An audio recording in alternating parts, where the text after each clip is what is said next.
ಯಾಕಂದ್ರೆ ಈ ದೇಶದೊಳಗೆ ನಾವು ಈಗ ಹೇಳ್ತಿಲ್ಲ ಪ್ರಿಫೋರ್ ಅಲಯನ್ಸ್ ಆಯಿತು, ಪ್ರಿಫೋರ್ ಜಡ್ಜ್ಮೆಂಟ್ ಆಯಿತು, ಯಾವುದೋ ಮಾಡೋದು ಭಾಳ ಕಷ್ಟ.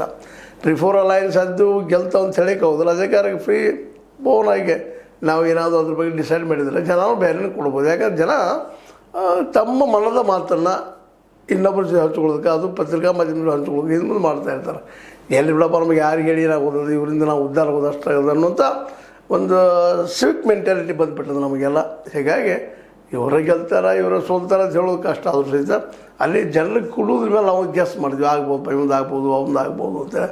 ಅದೆಲ್ಲ ಅಂದ್ಕೊಂಡಂಗೆ ಆಗಲಾರ್ದು ಅನ್ನೋದಕ್ಕೆ ಅನೇಕ ಸಲ ಪ್ರೂಫ್ ಸಿಕ್ಕಂಗೆ ಆಗಿದ್ದಾವೆ. ಯಾಕಂದ್ರೆ ನಾವು ಏನೋ ಅಂತಿರ್ತೀವಿ, ಅದೇನೋ ಬರ್ತದೆ. ಲಾಸ್ಟ್ ಟೈಮ್ ಲೋಕಸಭಾ ಚುನಾವಣೆಯೊಳಗೆ 400 ಪಾರ್ ಅಂತ ಮೋದಿ ಅವರು ಎಲ್ಲ ಕಡೆ ಪ್ರಚಾರ ಮಾಡಿದರು. ಅದು ಆಗ್ಬೋದು ಅಂತನೋದ್ರೊಳಗೆ 240 ಬಂದು ಬಿಟ್ಟಿದ್ರು ಮೋದಿಯವರು. ಹಿಂಗೂ ಆಗ್ತಾವೆ.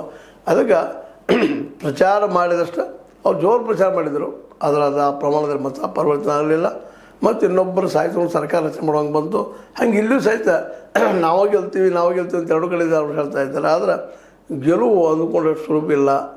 ಯಾಕಂದರೆ ಇಬ್ಬರಿಗೂ ಸಮಕೂಸ್ತಾರಿದ್ದಾರೆ.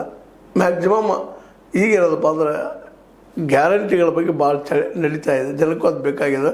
ಅದನ್ನು ಬಂದ್ ಮಾಡಿ ಹಿಡಿದಾರೋ ಎಲ್ಲರೂ ನಾವು BJPಗೆ ಮತ ಹಾಕಿದಾರೆ ಅನ್ನೋಂಥ ಭಯನೂ ಅವ್ರಿಗೆ ಕಾಣ್ತಾ ಇದ್ದಾರೆ. ಈ ಭಯ ಕಾಣೋದ್ರಿಂದಾಗೆ ನಾವು ಇಷ್ಟು ಹೇಳ್ಬೋದು ಈ ಸಂದರ್ಭದಲ್ಲಿ. ಇಲ್ಲ, ಗ್ಯಾರಂಟಿ ಕೊಟ್ಟಂಥ ಸಿದ್ದರಾಮಯ್ಯನವರು ಸ್ವಲ್ಪ ಅದಕ್ಕೆ ಮೇಲಿದ್ದಾರೆ ಅಂತ ಹೇಳ್ಬೇಕಾಗ್ತದೆ, ವಿನ ಮತ್ತೇನಿಲ್ಲ ಅಂತ ಹೇಳ್ತಾ, ಇದು ನಿಮ್ಮ ಲೈಕ್ ಆಗಿರ್ಬೋದು. ಲೈಕ್ ಮಾಡಿ, ಶೇರ್ ಮಾಡಿ, ಕಾಮೆಂಟ್ ಮಾಡಿ, ಜೊತೆ ಸಬ್ಸ್ಕ್ರೈಬ್ ತಿಳಿಸ್ಕೊಳ್ಳಿ. 16 ನ್ಯೂಸ್ ಅಂತ ಸಿದ್ದರಾಮಯ್ಯದು ಸತ್ಯದ ಕೈಗಳಲ್ಲಿ ವಂದನೆಗಳು.